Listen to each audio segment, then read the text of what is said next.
안녕하세요. 사연을 부탁해입니다. 오늘의 사연을 소개하겠습니다. 제가 잠깐 집에 들렀는데 동서와 서방님이 다짜고짜 집으로 쳐들어왔어요. 형수, 돈도 많으면서 그러는 거 아닙니다. 제가 현관문을 열자마자 서방님이 얼굴까지 벌개진 채 소리쳤어요. 맞아 형님, 어떻게 우리한테 이럴 수가 있어요? 너무하세요. 동서의 얼굴에는 원망이 가득해 보였습니다. 너무하긴 뭐가 너무해. 우리한테 돈 맡겨놓은 거 있어? 왜 허구한 날 우리한테 돈을 달래? 그리고 지금 이 상황에 나한테 돈을 달란 말이 나와?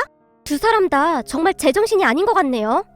제가 무슨 정신 나간 소리냐는 듯이 미간을 잔뜩 찌푸렸어요. 그럼 어떻게 해요? 지금 돈이 엄청 급한데. 뭐가 그리도 당당한 것인지 서방님과 동서는 막무가내였어요. 형이 언제 일어날 줄 알고 그때까지 기다려요? 의사도 언제 깨어날지 모른다고 하잖아요. 형이 분명히 준다고 했는데 형수가 왜 그러는 거냐고요. 이번에는 서방님이 저를 노려보기까지 했어요. 난 그딴 거 잘 모르겠으니까 둘 다 당장 나가요. 그이 깨어나면 그때 말해요. 아무리 생각이 없어도 그렇지 지금 이 상황에 어떻게 이럴 수가 있어요? 저 바로 병원 가봐야 하니까 그만 돌아가세요. 전 돈 줄 때까지 절대 못 나가요. 그러니까 돈 달란 말이에요. 서방님이 팔짱까지 낀 채 소파에 털썩 주저앉았어요. 도저히 안 되겠네요. 저도 참을 만큼 참았어요. 그리고 서방님은 나중에 그이 깨어나면 그이 얼굴 어떻게 보려고 이러시는 거예요? 저는 지금 두 사람 행동이 도대체가 이해가 안 되네요. 어떻게 이럴 수가 있어요? 제가 두 사람을 노려보다가는 휴대폰을 들고 경찰서에 전화를 했습니다. 여기 땡땡동 땡땡 아파트 302동 땡땡호인데요.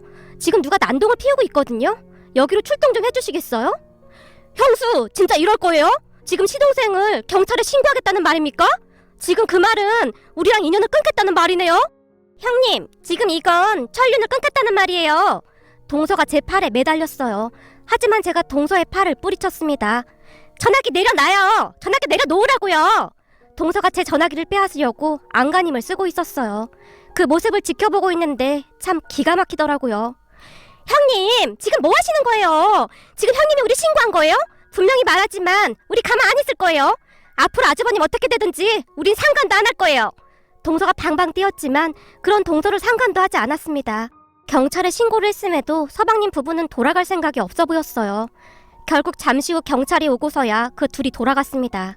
현관문 밖을 나가는 그 둘의 모습을 보는데 인간이란 존재가 무섭게 느껴질 정도였습니다.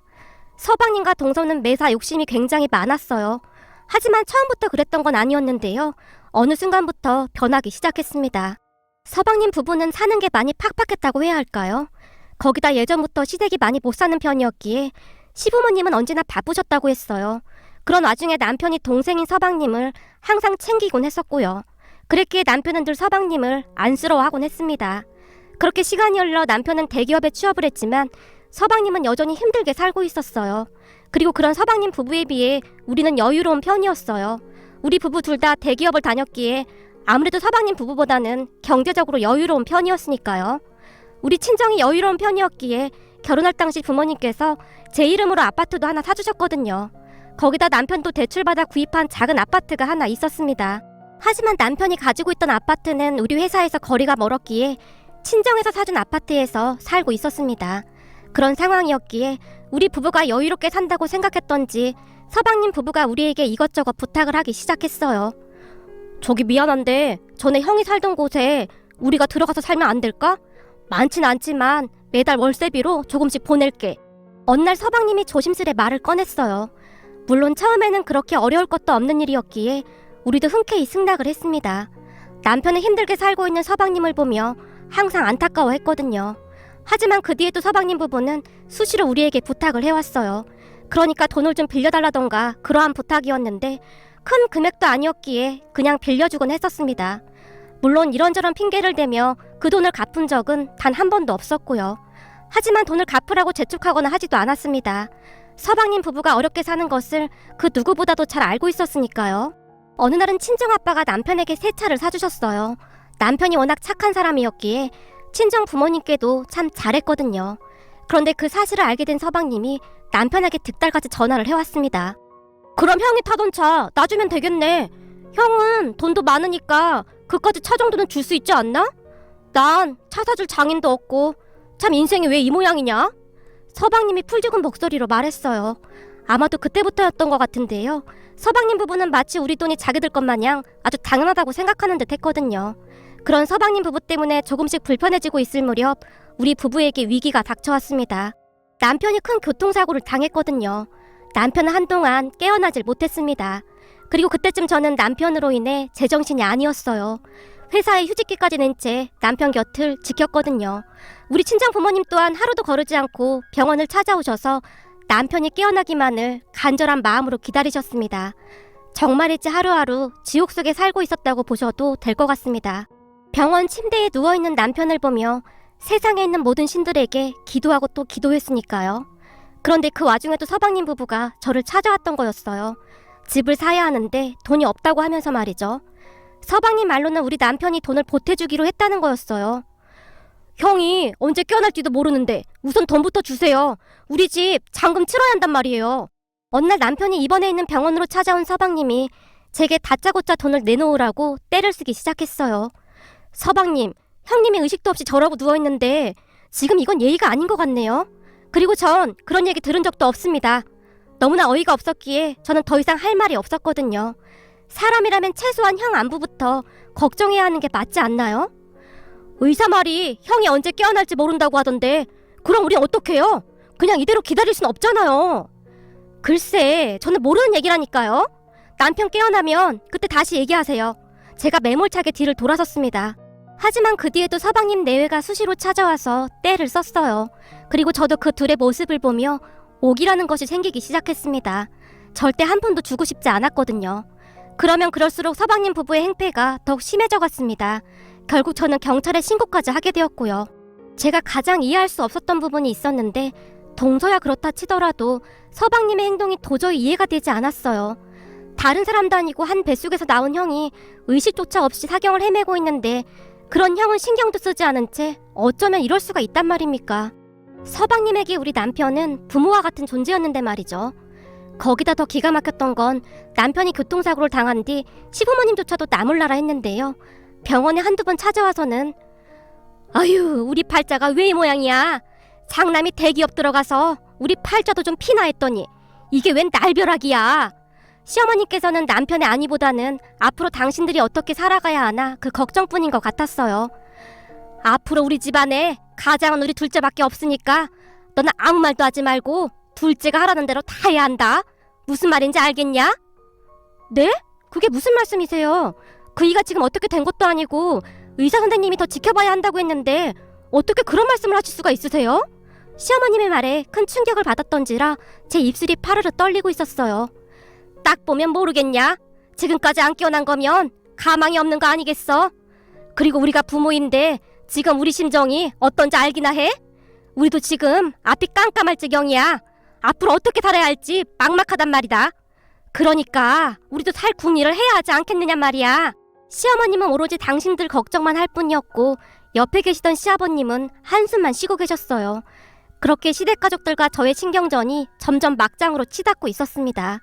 시부모님의 행동도 기가 막히고 어이가 없었지만 제가 몇 번이나 생각해보고 또 생각해봐도 서방님 내외는 우리 남편이 깨어나지 않길 바라는 듯해 보일 정도였거든요.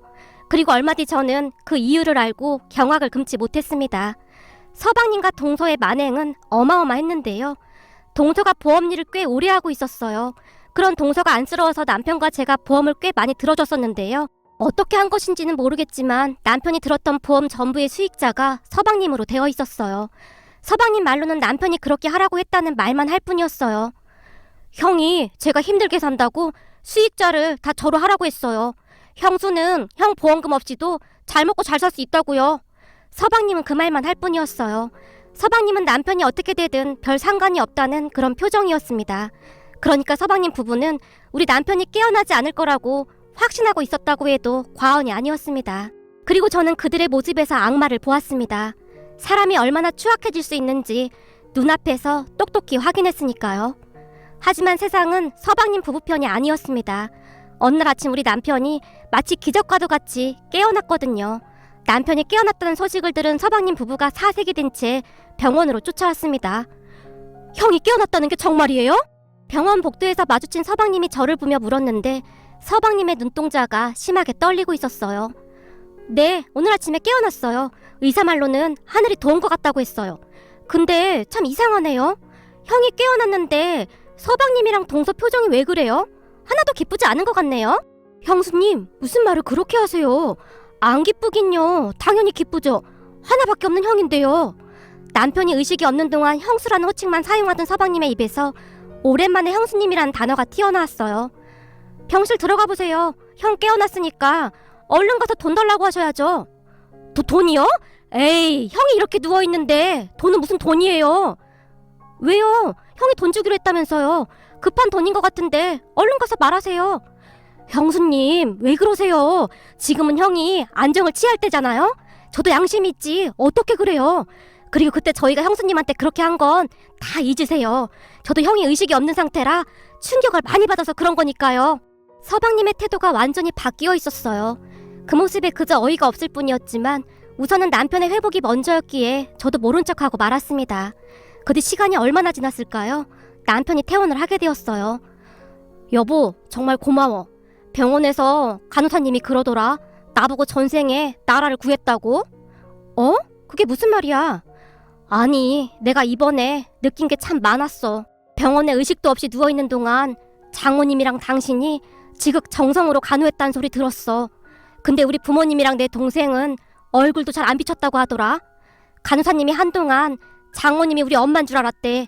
근데 나중에 알고 보니 장모님이라고 해서 많이 놀랐다고 하더라고. 우리 부모님이랑 동생은 역시나 예상을 벗어나지 않는구나. 남편의 얼굴에는 씁쓸함이 가득해 보였어요. 그렇지 않아도 당신한테 할 말이 있는데 서방님이랑 동서 말이야. 당신이 병원에 누워있는 동안 상상을 초월할 정도로 나 힘들게 했어. 내가 웬만하면 이런 말 안 하는데 도저히 안 되겠더라고.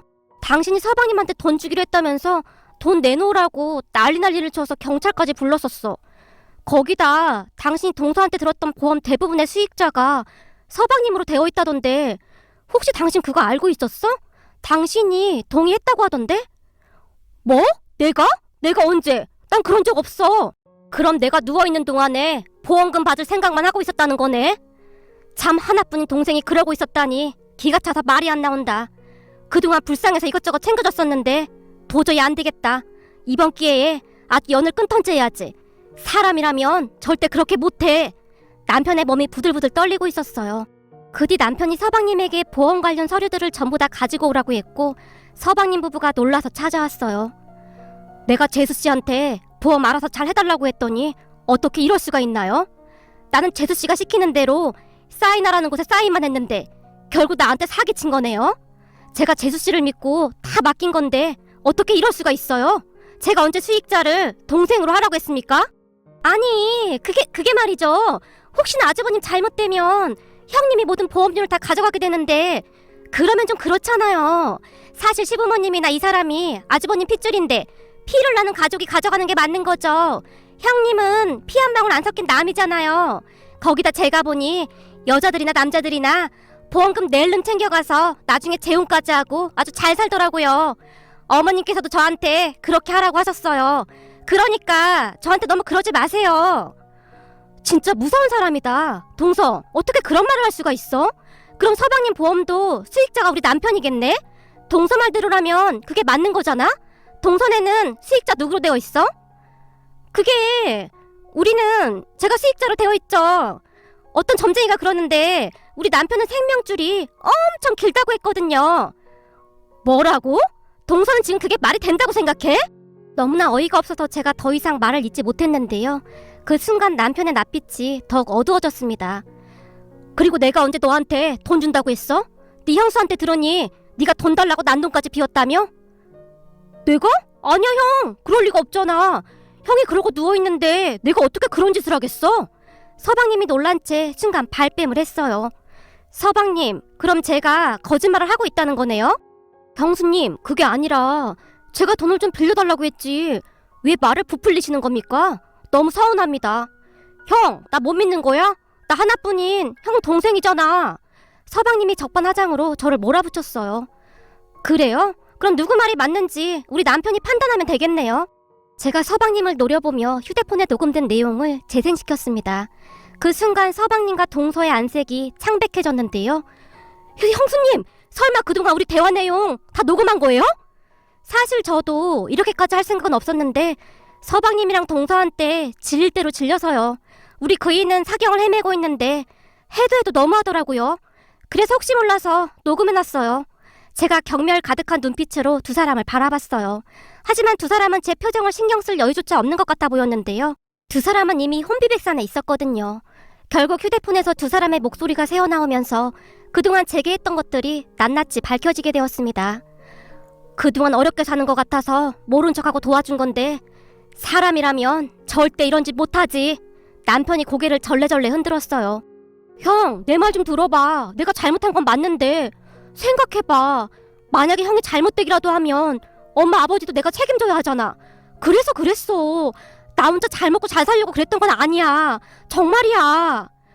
그동안 내가 사경을 헤맬 동안 엄마 아버지 그리고 너까지 어떻게 하면 잘 먹고 잘 살까 그 고민만 했다는 거네.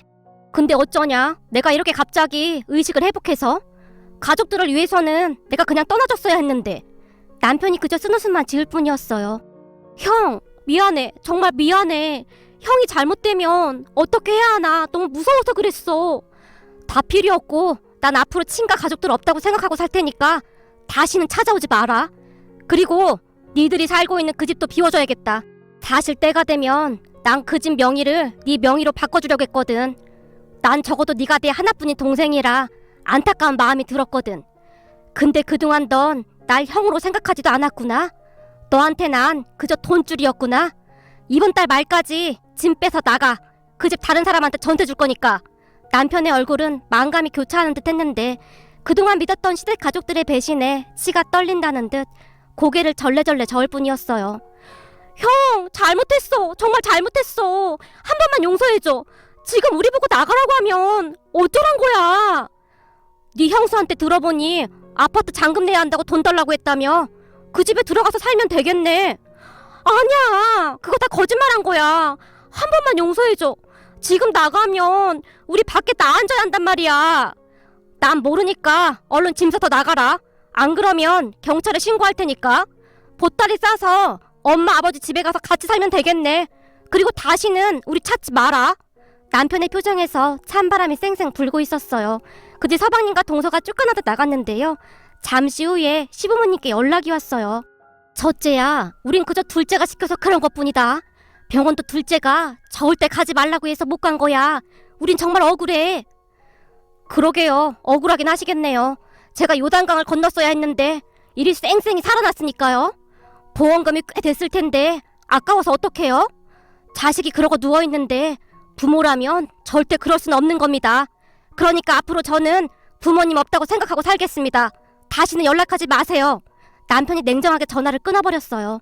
그 뒤 시부모님이 제게 다시 연락을 했지만 저도 전화를 받지 않았습니다. 솔직히 그동안 시댁 가족들의 모습에 소름이 끼칠 정도였거든요.